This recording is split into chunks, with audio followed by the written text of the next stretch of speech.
important. And so you have to constantly be knowledgeable of people, even on the same teams. We just had a conversation before I went on stage. We were talking about this, where you and I, we had a good year, a great year together. Doesn't mean you and I are the same the next year. So you keep learning about the people that you're coaching. So I had to stay current with music. That's the very first thing. So I didn't hear about you. no, even though I didn't understand all the words of the music, if you can go about,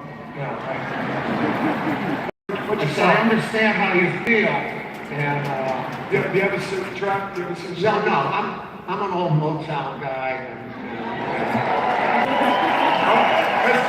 current today. but I like all music, and I learned to like it through my guys. And I might say the name of an artist, or I might say the phrase of a song, or whatever. Say, oh, coaches got it. Also, you gotta. I've been on contract with Nike, so I get good stuff. All right. And, so you can't wear stuff 10 years ago. You know, you gotta wear. You can't wear what they wear because they only look good in what they wear. Right? You look like an idiot. But I come out with my Air Force Ones or whatever. And my last year of coaching, I remember one day at practice, one of my guys before practice started said, "Coach, your feet are hot." And I said, "No, they're not. They feel good." And I said, "No, your shoes." I said, "Oh, man." All right. So here's another thing. In coaching, the leader, you can get tired of one person's voice, no matter how vibrant the leader is. And so it's important for the leader to have other voices and other leaders on the team. So, like Coach Shire, we had a great succession plan. He's doing a great job at Duke. When he was my assistant, the other thing is, what was a 20-minute meeting 10 years ago, 8 minutes now, all right? And if you can show pictures, it helps, all right? And, but a lot of times for the meeting, I would say, "John, you take the meeting," or one of my captains, I'd say, "Look, during the meeting, I'm going to call on you. Feel comfortable in saying this so they hear it." Whenever Coach Shire had the meeting, I sat behind the team. And he and I had a relationship where John was talking about something, and I'd say, "John, I got something to add." And when I said that, the guys had to turn. If I did that 2 times, they would remember those 2 things better than if I had the 8-minute meeting. And then using music, we use music in practice and that to get a feel for what they're doing. So I'm constantly looking at communication. The accountability thing, you have to have accountability. And a lot of people look at accountability and they think negative. And it's not. Accountability is just meeting the truth head on. So can I use you as an example? Okay.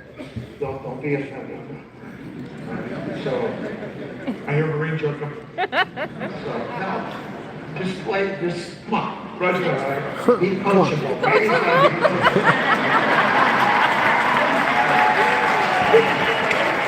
Sorry. I'm yours, Coach. All right, here we go. So you got a great sport coat on now. You look great. Your slacks, unbelievable. Shoes suck. No, they don't.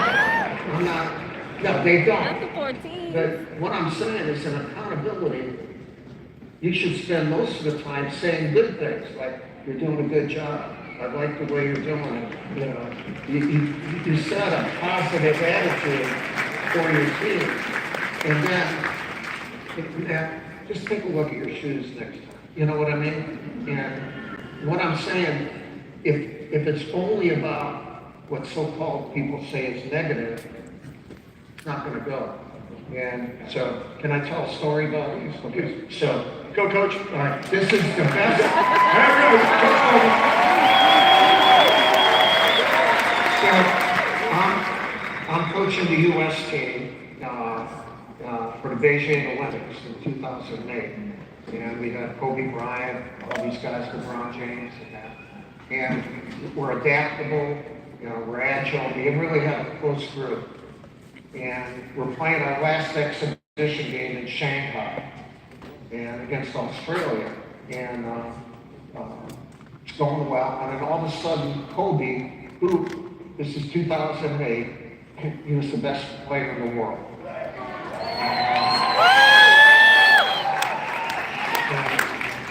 LeBron was right there, and later, anyway, it all changed. At that time, Kobe, and he's beautiful.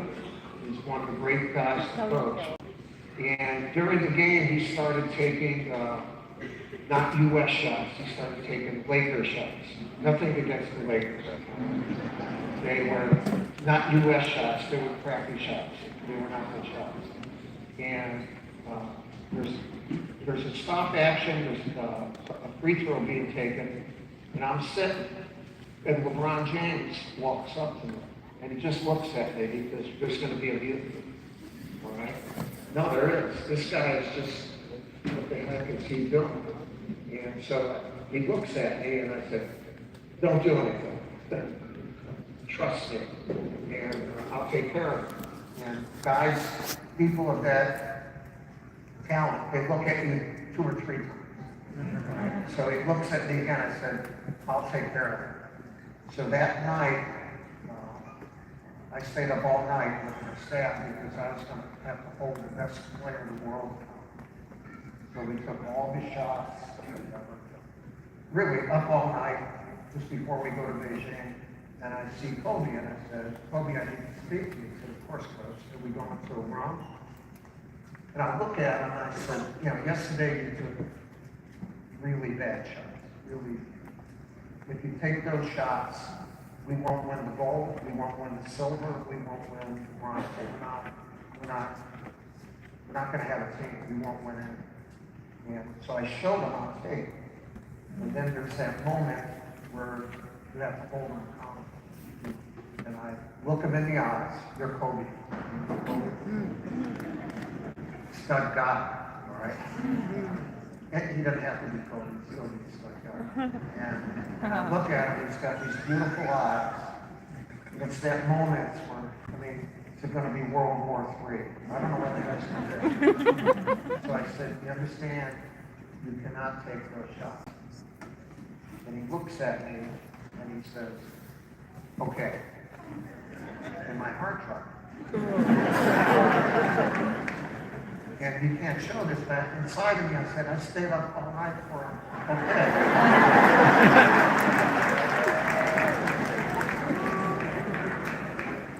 This wasn't as hard as I thought. So fast forward though, we go to Beijing, and it's about 3.5, 4 weeks later, we're playing the toughest game I've ever coached in my life up until then in San Francisco.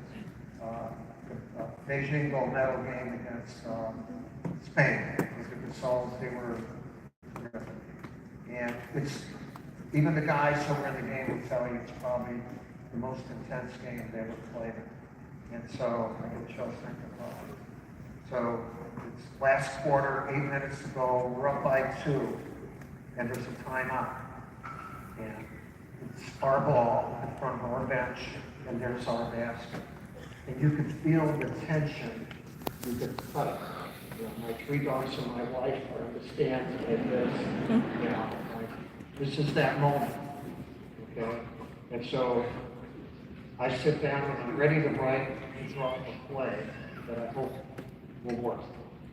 And as I'm starting to draw the play, the hand of the guy, a beautiful moment. The hand of the guy I held accountable for some hope. And he looks at me and says, Coach, we don't need a play. This is the moment we wanted to be in. We all wanted to be in this moment. And A lot of times when one player talks, other players talk. And all of a sudden LeBron James says something, Carmelo Anthony says something, and Wayne Wade says something. And we leave the bench without a play. But remember I said there are 3 A's? Agility, adaptability, and confidence. I lied to you for scoring. We left the bench with the 4th A. It's called a winning attitude.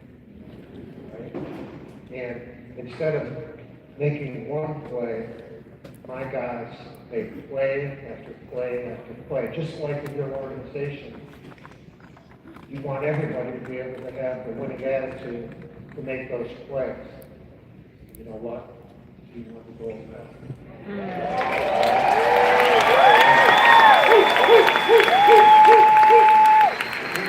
Accountability is just having the courage to tell the truth because your team needs to know the truth. If you know you have to hold someone accountable and you're in this space and you do not do it, that space does not change. It keeps going forward. It's not good. It's not good for your team. It's not good for you. And it's not good for the person holding accountable. But if you change that, you change the space. Yeah. All right? And you know what? You know what it costs? Nothing. It does cost one thing. The most important thing that you can give to another person. Wow. Give time to your team, give time to the people you represent. Those 4 A's, boom, let's go. I